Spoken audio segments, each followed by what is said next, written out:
تمہیں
قسم نام لو اس کا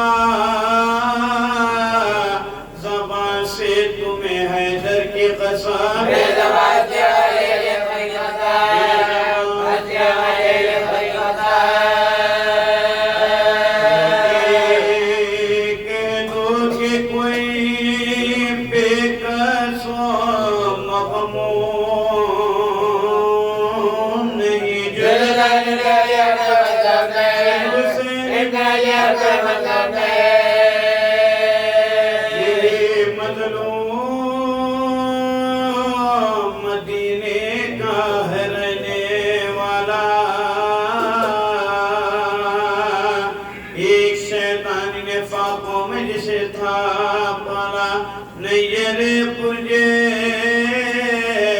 امامت کا یہی ہے حالات ایک قتل تمہیں فلک میں ڈالا ایک قتل تمہیں فلک میں ڈالا شیسر تلک گھر کو لٹایا اس نے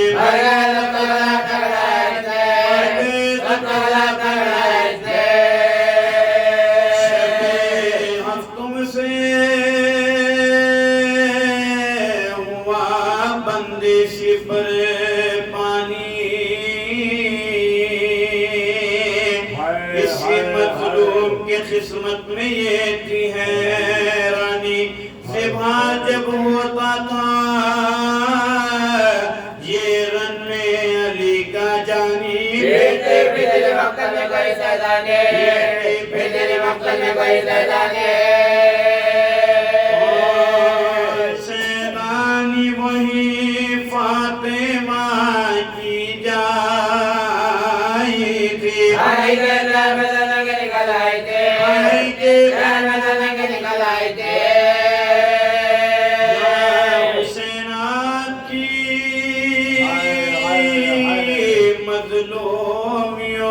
غربت کے نثار گھر کو لٹوا دیا شان سے ہمت کے نثار تہے خنجر بھی کیا سجدہ عبادت کے نثار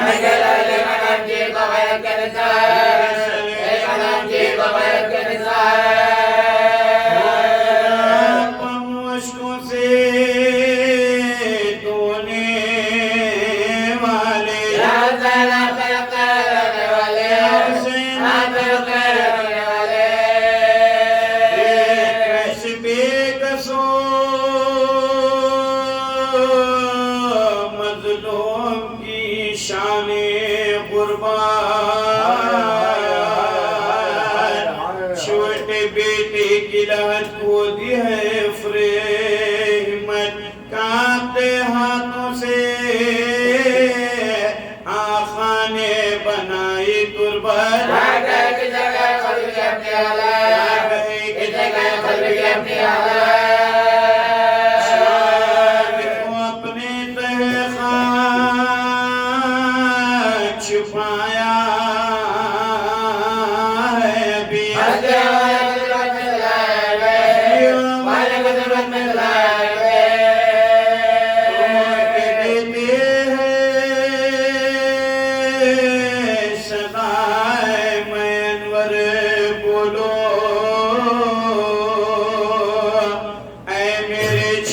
شہید میرے دل پر بولو بات کو چھوڑ کے چلا گئے کیا کر بولا بات کو چھوڑ کے چلا گئے کیا کر بولا سائے گلے میں یہ پر بولا سائے گلے میں یہ پر بولا بیٹھ کے سبحان سنانا بیٹا اپنی دادی کو دکھانا بیٹا اپنی دادی کو دکھانا بیٹا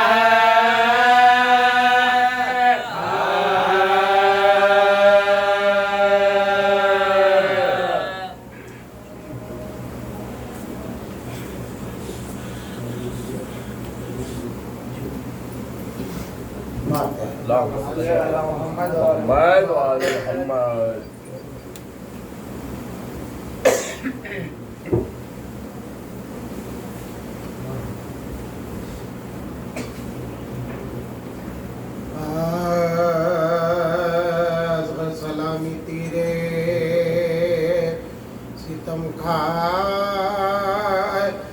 آتے گئے گردن پدر کے ہاتھوں پر لٹکائے آتے پدر کے ہاتھوں پر لٹکائے آتے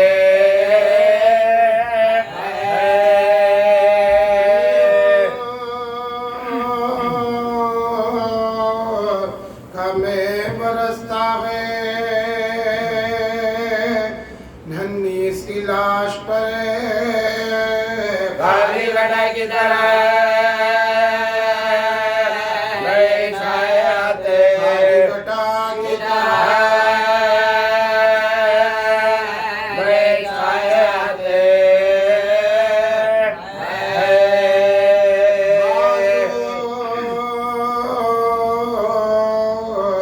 چداغ شاکار بچہ قومت چھوٹی دلا چھاتی سے لپٹائے آتے چھاتی سے لپٹائے آتے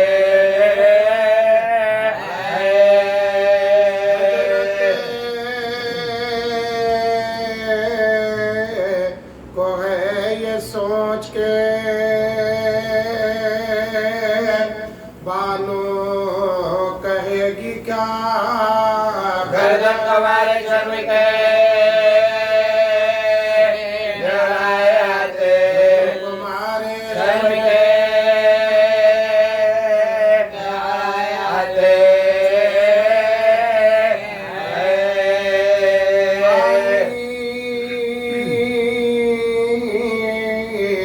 دیا نہ ظالموں نے پیاسے مر گئے کھل کے داغ دھوپ میں گل جائے آتے تراش دھوپ میں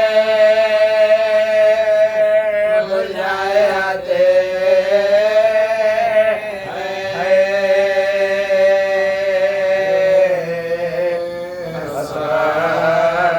سلامتی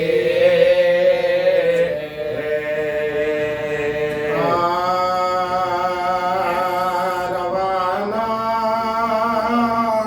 نہرے لبن کو جو شیرخوار ہوا زبان دکھانے پا گردن سے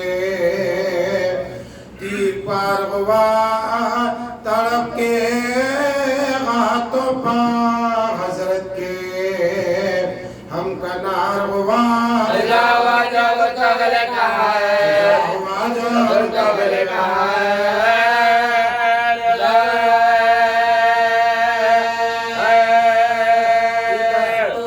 شاہ کو یہ صدمہ جگر پہنچا ادھر مدینہ سے سوار آقا نام پر مدینہ سے سے سوار آقا نام پر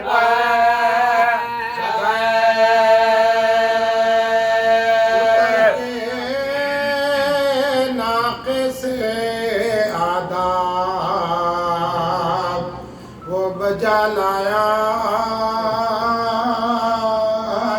مگر حسین تھے بے ہوش کچھ نہ فرمایا وہ نوحہ کرتا ہوا متصل آیا نگاہیات مجھے کرے چلا مجھے کرے چلا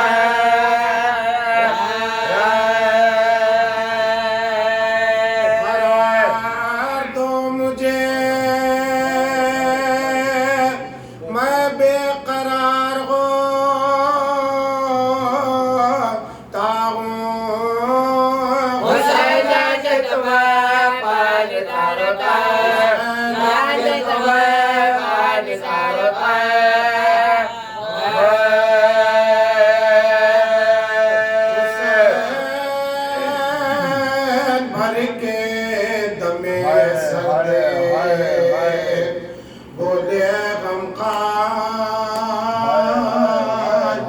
امیر کون ہے میں تو ہوں بے کس و ناچار کہاں گئے اکبر ہو قاسم کہاں نمبردار خدا کے بندے تھے سب خدا پر بندے تھے سب خدا پر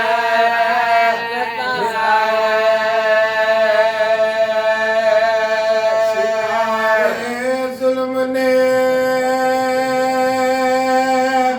تنہا سمجھ کے گھیرا گئے ہزاروں کے خیال خلق میں خلق میں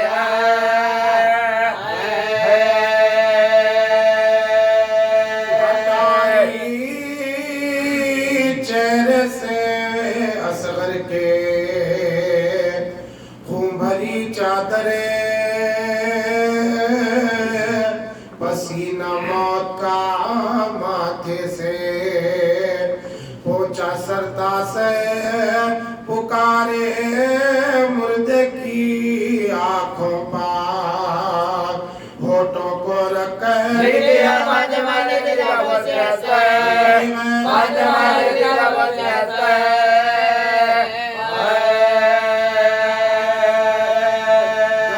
گواریوں کے فاقوں سے جھومتا ہے حسین اور کے بھائی کے آنکھوں کو چومتا ہے بھائی کے آنکھوں کو چومتا ہے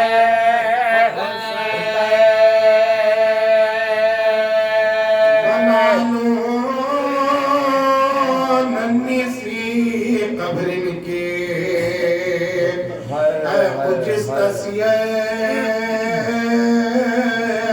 تو لے چلو پسر نوجوان کے لاش پہ تو پڑیو لاش اکبر پار نام یہ کہیں کہ بوڑھے سے مر جلا ہے بوڑھے سے مر جلا ہے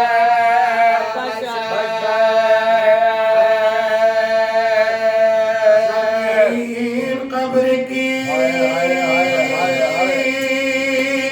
خاطر پسند کرنے لگے مزار کو کے نعرے بلند کرنے موج کے نعرے بلند کرنے لگے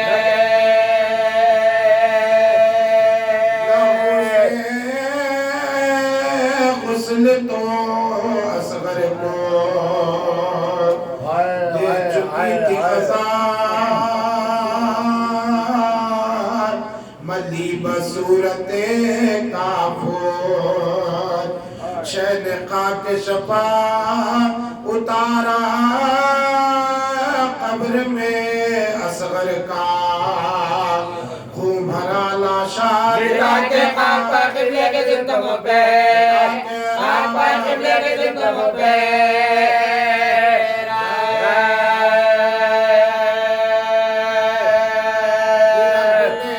چاند کو جب خاک میں چھپانے لگے کویالی کارے ہاتھ ترانے کویالی کارے ہاتھ ترانے لگے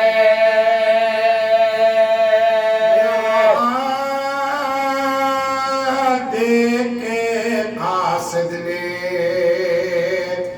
کی مددگاری لحد میں انگلیوں سے قاد ڈالی ایک باری پکاری قیمے کے در سے یہ بانو دکھیاری جس کے قبر کی ہوتی ہے رنگ میں تیار قبر کی ہوتی ہے رنگ میں تیار قبر کی ہوتی ہے رنگ میں تیار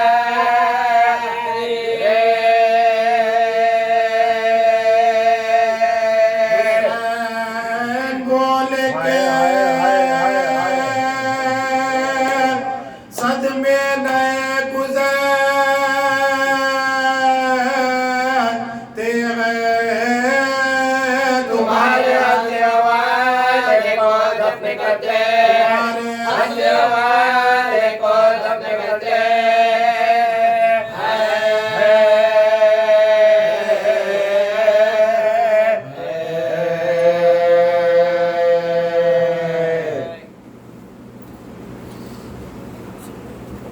الفاتحة.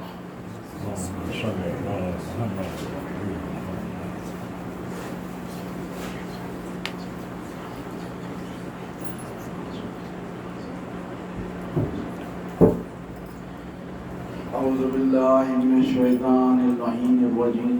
بسم الله الرحمن الرحيم. الحمد لله رب العالمين.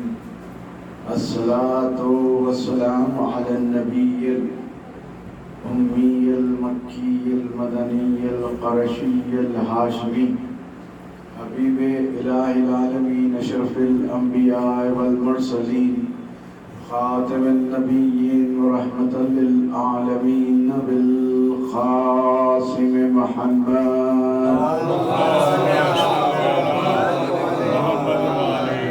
وأهل بيته الطيبين الطاهرين المعصومين المظلومين الذين أذهب الله عنهم الرجس وطهرهم تطهيرا.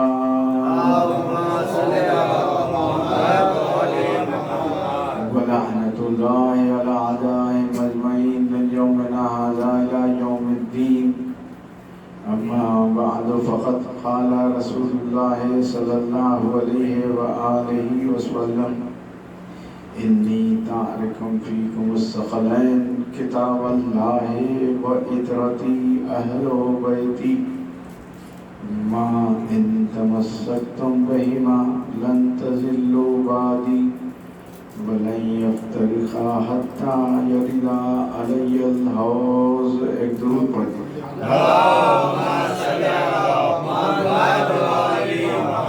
محبان حضر کرار و عزاداران مظلوم کربلا ارشاد سرور کائنات ختمی مرتبہ حضرت محمد مصطفیٰ صلی اللہ علیہ وسلم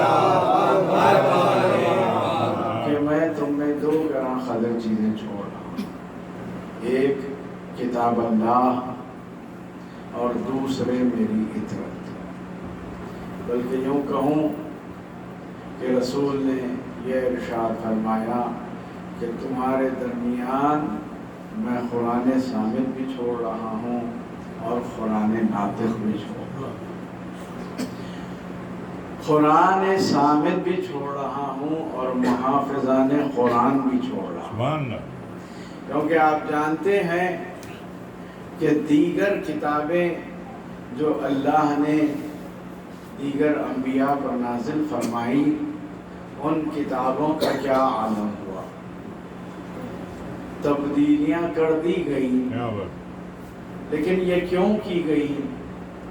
تو علماء نے یہی بتایا کہ وارث قرآن موجود نہیں تھا. تو پتہ چلا کہ اللہ یہ جانتا تھا کہ امت یقیناً تبدیلی کر دے گی. اسی لیے اللہ نے یہ انتظام کیا کہ حضرت محمد صلی اللہ علیہ وآلہ وسلم قرآن کو نازل کیا، لیکن اس کی حفاظت کے لیے ایک کے بعد ایک محمد بھیجتا رہا. اسی لیے رسول نے فرمایا کہ اولنا محمد، اوسطنا محمد، آخرنا محمد و کلنا محمد. تو پتہ چلا کہ سب کے سب محمد ہیں. اور پھر یہاں پر آپ دیکھیے کہ جب اللہ کی کتاب اللہ نے نازل فرمائی تو اس کا نام قرآن رکھا. اور پھر اہل بیت کے لیے جو محافظان قرآن ہیں، جو قرآن ناطق ہے، ان کے لیے جو پہلی ہستی اس دنیا میں پہلے محافظ ہے وہ ہے نام رکھا علی رکھا. لیکن دیکھیے اللہ بتا رہا ہے کہ قرآن صامت کیا ہے اور قرآن ناطق کیا ہے. اگر قرآن صامت کا نام اگر آپ قرآن لیتے جائیں گے، دن بھر آپ قرآن کہتے جائیے، کچھ ہونے والا نہیں ہے، نہ تلاوت میں شمار ہوگا، نہ اس کا کوئی ثواب ملے گا۔ لیکن وہی آپ قرآن کو خالی پیپر پہ قرآن لکھ دیجئے، کچھ ہونے والا نہیں ہے، نہ ثواب ملے گا، نہ ہی عبادت میں شمار ہوگا۔ اور پھر ایک ہیروں سے جڑا ہوا قرآن ہے جسے آپ دیکھتے جائیے لیکن کوئی فائدہ نہیں ہوگا، لیکن جب آپ قرآن کھولیں گے تب اسے دیکھیں گے یا تلاوت کریں گے تو ہی ثواب ہوگا۔ لیکن کیا کہنے میرے مولا کے نام کے، علی علی علی کہتے جائیے، عبادت بھی ہوگی، مشکل کشائی بھی ہوگی، اور اگر کوئی کاغذ پر مولا کائنات کا نام لکھ کر اگر گلے میں ڈال دیں تو یقیناً بیمار کو شفا ہو جائے گی۔ تصور میں علی سوچئے، عبادت ہو جائے گی، اور اگر مولا کائنات ظاہر ہو جائیں تو رسول کی مشکل کشائی ہو جائے گی، اسلام کی کامیابی ہوگی۔ ایک صلوات بھیجیے محمد۔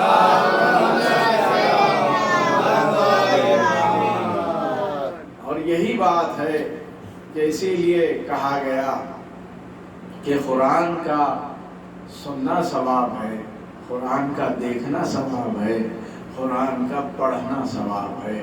اسی لیے مولا کائنات کے لیے بھی یہی ہے کہ علی کے چہرے پر نظر کرنا عبادت ہے۔ ایسے میں جب کسی کو شک آتا ہے اور یقین نہیں رہتا فضیلت پر تو ایک مرتبہ سوال کیا جاتا ہے، یا رسول اللہ کیا یہ صحیح ہے کہ علی کے چہرے پہ نظر کرنا عبادت ہے؟ رسول نے فرمایا ہاں، علی کے چہرے پہ نظر رکھنا عبادت ہے۔ تو ایک مرتبہ کہا یہ تو اس وقت تک ہے جس وقت علی موجود ہیں، لیکن اگر علی موجود نہ ہو تو پھر کیا ہوگا؟ تو ایک مرتبہ رسول نے فرمایا ذکر علی عبادت۔ لیکن دیکھیے جہاں پر شک ہوتا ہے اور بغض علی ہوتا ہے وہاں پر سوالات پیدا ہوتے جاتے ہیں۔ ایک مرتبہ پوچھتی ہیں کہ اگر کسی زمانے میں ایسا ہو کہ ذکر علی پر پابندی کی جائے تو پھر کیا ہوگا؟ اب یہاں پر جو رسول نے جواب دیا ہے قیامت تک کے لیے کافی ہے۔ یقیناً آپ قرآن میں آپ جانتے ہیں کہ ہم نے جن و انس کو خلق نہیں کیا مگر یہ کہ ہماری عبادت کے لیے۔ اب آپ انصاف سے بتائیے کہ کیا انسان 24 گھنٹے عبادت کرتا ہے؟ مسلمان نہیں کرتا، کیونکہ ظاہر ہے واجب نمازیں پڑھے گا اور دیگر عبادتیں کرے گا، قرآن کی تلاوت کرے گا، لیکن پھر بھی کچھ حصہ رہ ہی جاتا ہے۔ لیکن رسول نے جو بتایا ہے، رسول نے فرمایا کہ حب علی عبادت، کہ اگر علی کی محبت دل میں ہے تو آپ کا اٹھنا عبادت ہے، بیٹھنا عبادت ہے، ہر لمحہ عبادت میں بسر ہوتا ہے۔ ایک صلوات بھیجیے محمد۔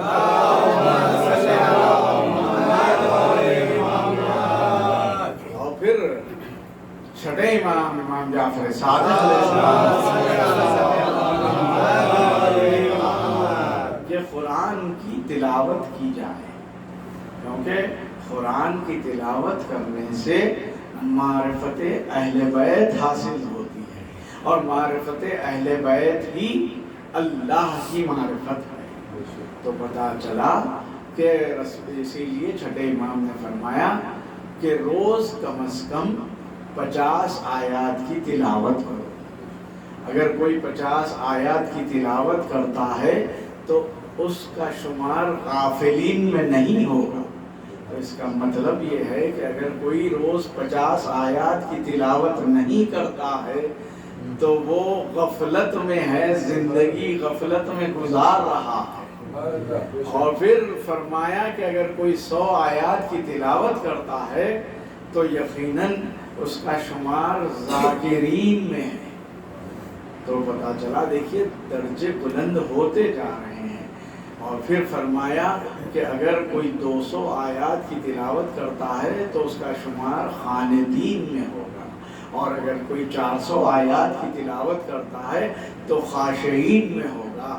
500 آیات اگر کوئی تلاوت کرتا ہے تو وہ اللہ کی نظر میں سعادت مند بندہ ہے. اور پھر اگر کوئی 1000 آیات کی تلاوت کرے تو گویا اللہ کی راہ میں کثیر تعداد میں سونا خیرات کر رہا ہے، اس کا ثواب مل رہا ہے اسے. تو یہی بتانا چاہتے ہیں چھٹے امام کہ تم جتنی تلاوت کرو گے قرآن کی، قرآن صامت کی تلاوت کرو گے لیکن قرآن ناطق کے قریب ہوگے، اور جب قرآن ناطق کے قریب ہوگے تو یقیناً قرب الہی حاصل ہوگا. اور یہی بات تھی. اور پھر دیکھیے اللہ نے یہی بتا دیا کہ قرآن ناطق کا نام علی رکھ کے بتا دیا کہ علی اس ہستی کو کہتے ہیں کہ جو ہر موقع پر، ہر محل پر، کہیں بھی ہو، کوئی بھی ہو، یہ ضروری نہیں ہے کہ وہ شیعہ ہو یا وہ سنی ہو، نہیں، چاہے ہندو ہو یا کوئی مذہب کا ہو، مشکل کشائے کائنات ہے علی. یہ نہیں ہے کہ صرف مومنین کے لیے مشکل کشا ہے، نہیں، کائنات کے لیے مشکل کشا ہے. اب اگر کائنات میں سے دیکھیے قرآن آپ جانتے ہیں کہ ہر جگہ موجود ہے، ہر گھر میں موجود ہے، اور پھر عرش پر بھی موجود ہے. تو پھر ایک ہستی ایسی ہونی چاہیے. یقیناً جب قرآن ناطق کہہ رہے ہیں تو وہ بھی ہر جگہ موجود ہونا چاہیے. اور یہی بات ہے کہ کروڑوں لوگ ایک وقت میں جب آواز دیتے ہیں یا علی مدد کہتے ہیں تو سب کی مشکل کشائی ایک ہی وقت میں ہوتی ہے. یہ بتا رہا ہے کہ مولا کائنات بھی ہر جگہ موجود ہے کیونکہ صفات الہی لے کر آئے ہیں. ایک صلوات بھیجیے محمد صلی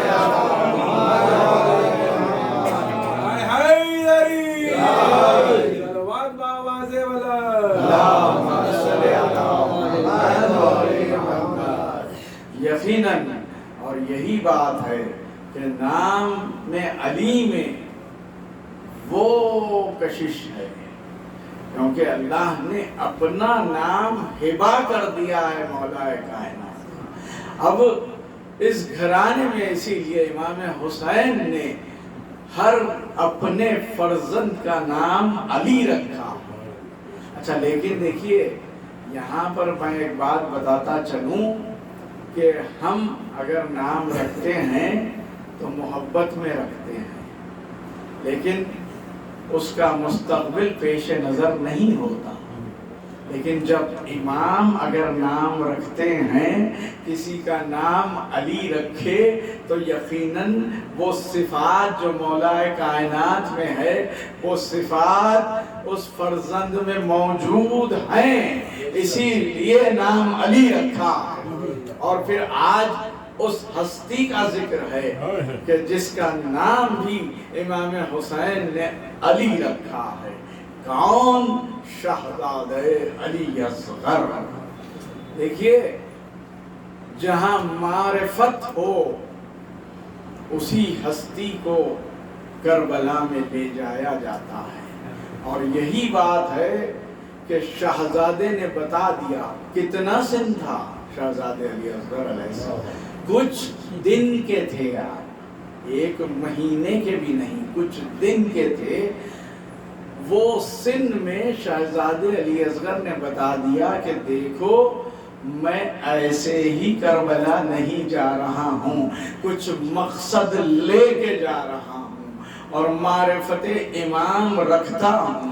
یہی تو بات تھی کہ جب قافلہ روانہ ہو رہا تھا تو ایسے میں ایک مرتبہ جب ماں آگے بڑھی اور شہزادی سغرا سے گود سے لینا چاہا تو ایک مرتبہ شہزادے علی اصغر مسکراتے ہوئے ماں کی طرف دیکھے لیکن بہن سے لپٹ گئے۔ اسی طرح سے پھوپھی آگے بڑھی لیکن یہی عمل تھا کہ پھوپھی کو مسکراتے ہوئے دیکھتے لیکن بہن سے لپٹ جاتے تھے۔ لیکن جب امام حسین آگے بڑھے اور کچھ کان میں کہا، یہ کہنا تھا کہ ایک مرتبہ شہزادہ حمد کے بابا کی گود میں، یہ کیا تھا؟ یہ یہی تھا کہ شاید امام حسین علیہ السلام نے کہا ہوگا کہ بیٹا علی اصغر تمہارے بنا کربلا ادھوری ہے۔ آزادارو یقیناً، کیونکہ کربلا میں جتنے مجاہد ہیں وہ سب یقیناً قیامت کی جنگ کی ہے، لیکن جس طرح سے شہزادے علی اصغر نے جنگ کی ہے ویسی جنگ کسی نے نہیں کی، اسی لیے شہزادے کو مجاہد اعظم کہا جاتا ہے۔ دیکھیے جو بھی گیا ہے ہتھیار کے ساتھ گیا، لیکن شہزادہ جب جنگ میں گیا ہے تو کوئی ہتھیار ساتھ نہیں تھا۔ اور پھر دیکھیے یہ فضیلت ہے کہ جب امام حسین نے ایک شخص کو 7 اولادیں عطا کی ہیں تو وہ قدموں سے لپٹ گیا، اور پھر فطرس کو امام حسین نے اپنے جھولے کے ذریعے شفا دے دی۔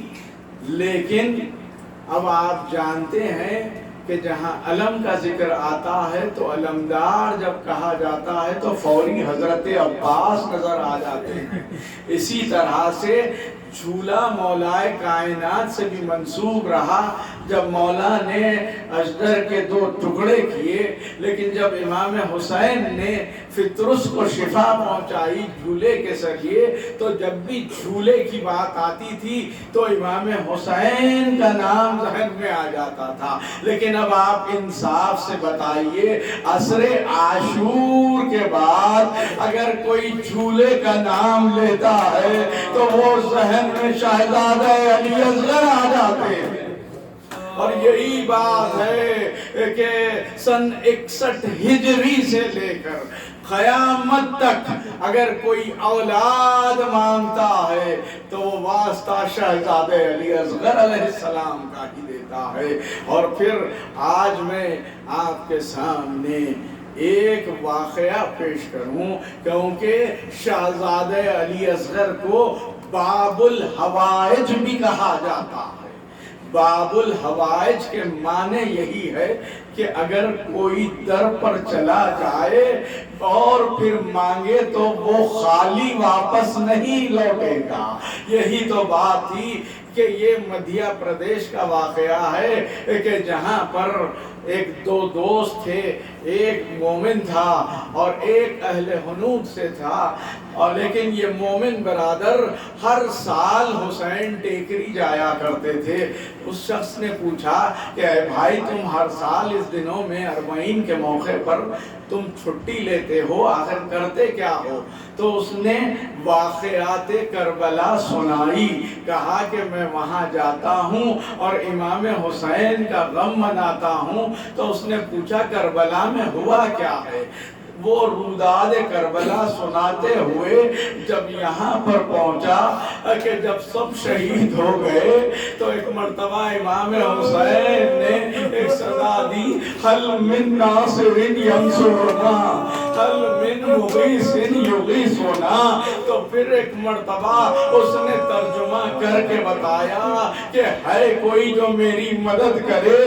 تو ایسے میں امام حسین کا 6 مہینے کا بچہ تھا جس کی پیاس کا عالم یہ تھا کہ شب عاشور ایک مرتبہ بچہ کبھی منہ کھولتا تھا، کبھی ماں بند کر لیتا تھا، لیکن جب امام حسین نے کہا تو اپنے آپ کو جھولے سے گرا دیا۔ ایک مرتبہ اس نے کہا کہ امام حسین نے شہزادے علی اصغر کو لے کے جب مقتل میں آئے اور فرمایا کہ میرا بچہ 3 دن کا پیاسا ہے، 3 دن کا بھوکا ہے، اسے 2 گھونٹ پانی دے دو، یہ کہنا تھا تو اس نے فوری کہا کہ یقیناً پانی دے دیا ہوگا۔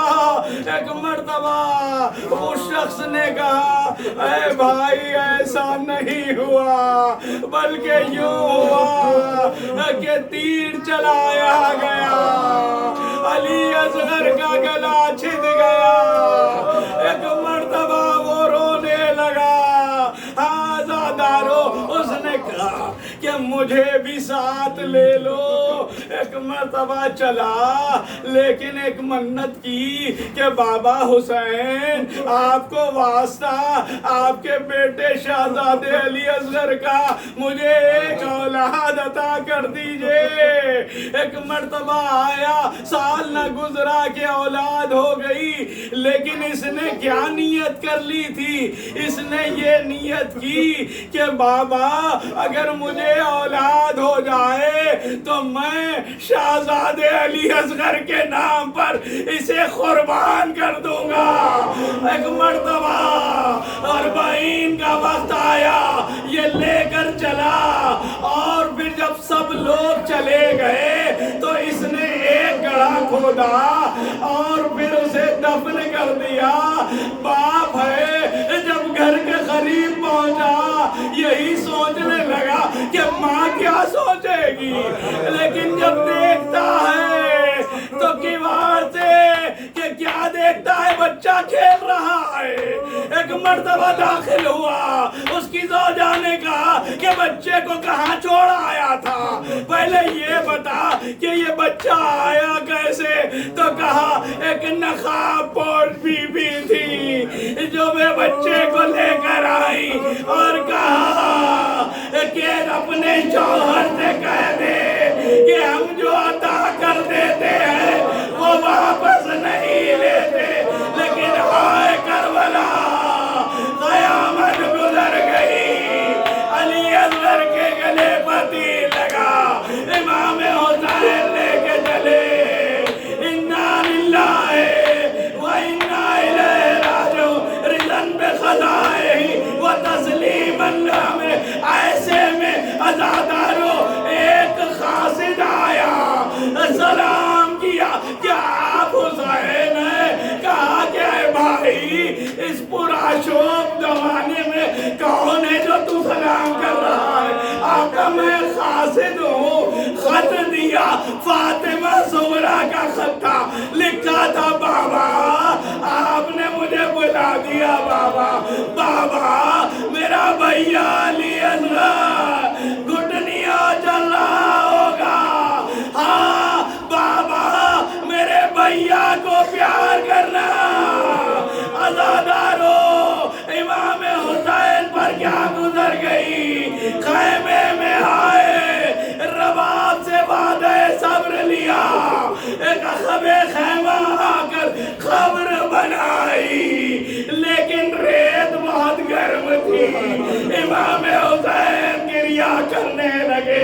اب جو سپرد لحد کیا تو ماں کے سامنے بیٹا دفن ہو گیا، لیکن عزادارو اس سے زیادہ ظلم شام غریبہ کہ اشقیاء نے نیزے سے لاشے کو نکالا، ماں کے سامنے خنجر گلے پا پھیر دیا، نوک نیزہ پا سر کو بلند کر دیا۔